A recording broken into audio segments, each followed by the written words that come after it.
আচ্ছা, এখন আমরা তাহলে দেখব গৌরাঙ্গ মহাপ্রভু যেদিন অবতীর্ণ হয়েছিলেন সেদিন, সেই দিনের বিষয়ে কিছু আমরা আলোচনা করি, ঠিক আছে?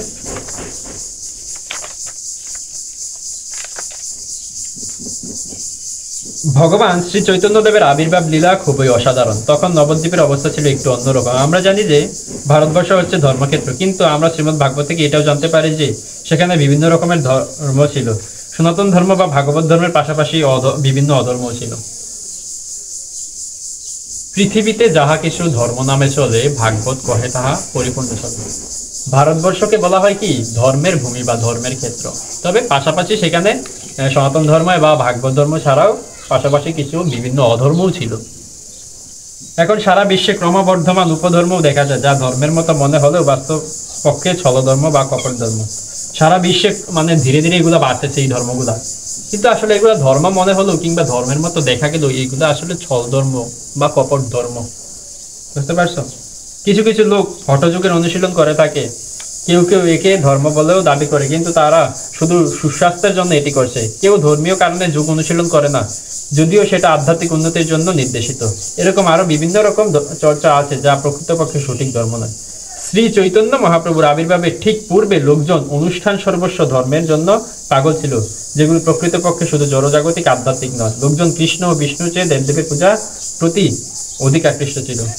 চৈতন্য মহাপ্রভুর আবির্ভাবের পূর্বে লোকজন অনুষ্ঠান, যেই ধর্মগুলোতে বেশি অনুষ্ঠান থাকতো সেগুলোর প্রতি বেশি আকর্ষিত থাকতো।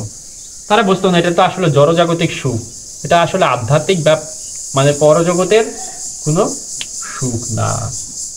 পাশাপাশি তারা কৃষ্ণ ও বিষ্ণুর চেয়ে বেশি কাদের প্রতি আকর্ষিত থাকতো? দেব দেবীর প্রতি আকৃষ্ট ছিল।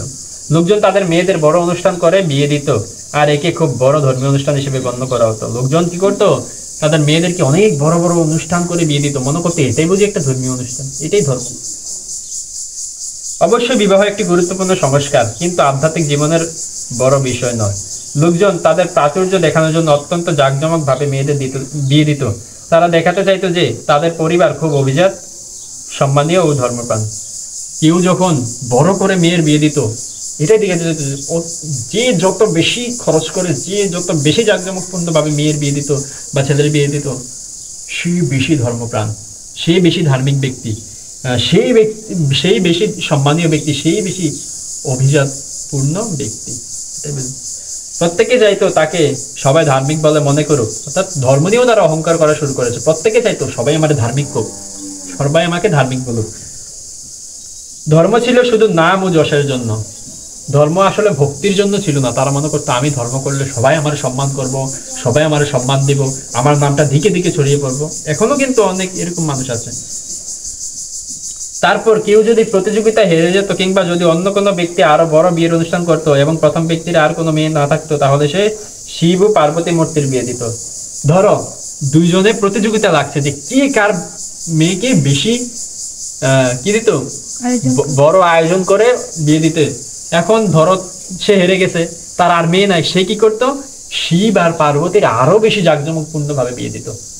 এভাবে আসলে আমাদের যে শাস্ত্রীয় ধর্ম সেটার বাইরে গিয়ে মানুষ ধর্ম পালন করা শুরু করছে, যা আসলে ধর্মের মতো দেখা গেলেও ধর্ম না।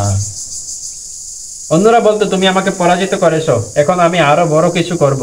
তুমি শিব ও পার্বতীর বিয়ে দিচ্ছ, আমি নতুন কিছু করব যা আগে কখনো কেউ করেনি।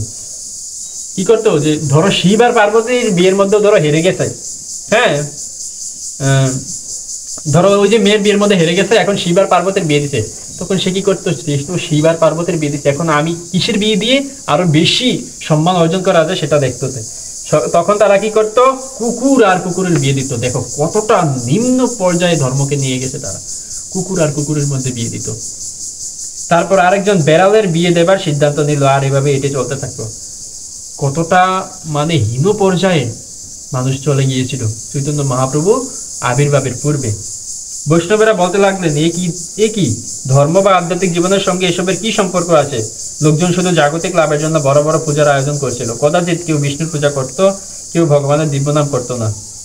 অর্থাৎ কেউ যদি কিঞ্চিত পরিমাণ মানে মাঝে মধ্যে একটু যদিও অনেক কষ্ট করে বিষ্ণুর পূজা করতো, কিন্তু ভগবানের নাম নিত না, ভগবানের নাম জপ করতো না, দিব্য নামের কীর্তন করতো না। তারা মনে করতো কৃষ্ণ না কীর্তন করলে দিব্য নামের শক্তি নষ্ট হয়ে যাবে। তারা মনে করতো যে এটা যদি আমরা কীর্তন করি বা সবারই শুনে শুনে বলতে যাই, তাহলে এই দিব্য নামের গুণ নষ্ট হয়ে যাবে, ফলাফল নষ্ট হয়ে যাবে। বুঝতে পারছো? শক্তি নষ্ট হয়ে যাবে। একমাত্র গঙ্গা স্নানের সময় তারা কীর্তন করত, কারণ গঙ্গা হচ্ছেন বিশুদ্ধ এবং অন্য কোনো অবিশুদ্ধ জায়গায় কীর্তন করা উচিত না। তারা মনে করতো যে ভগবানের দিব্য নাম শুধুমাত্র গঙ্গায়, তো গঙ্গা হচ্ছে পবিত্র, এই জন্য তারা গঙ্গায় অর্থাৎ পবিত্র জায়গায় কেবলমাত্র ভগবানের দিব্য নাম উচ্চারণ করা যাবে, অপবিত্র জায়গায় না।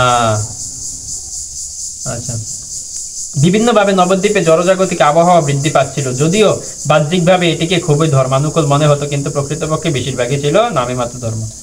অর্থাৎ বাহ্যিক দৃষ্টিতে, অর্থাৎ এমনিতে দেখলে মনে হতো আসলে এগুলো তো ধর্মই, এগুলো আসলে অধর্ম না, কিন্তু এগুলো আসলে অধর্মই ছিল, নামে মাত্র ধর্ম।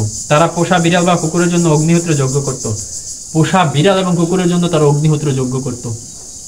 বিড়ালের জন্য, কুকুরের জন্য তারা অগ্নিহোত্র যজ্ঞ করত। বিষ্ণুর প্রীতিবিধানের কোনো চেষ্টা ছিল না, কিন্তু প্রকৃতপক্ষে বিষ্ণুর প্রীতিবিধানের জন্যই যজ্ঞ করা উচিত।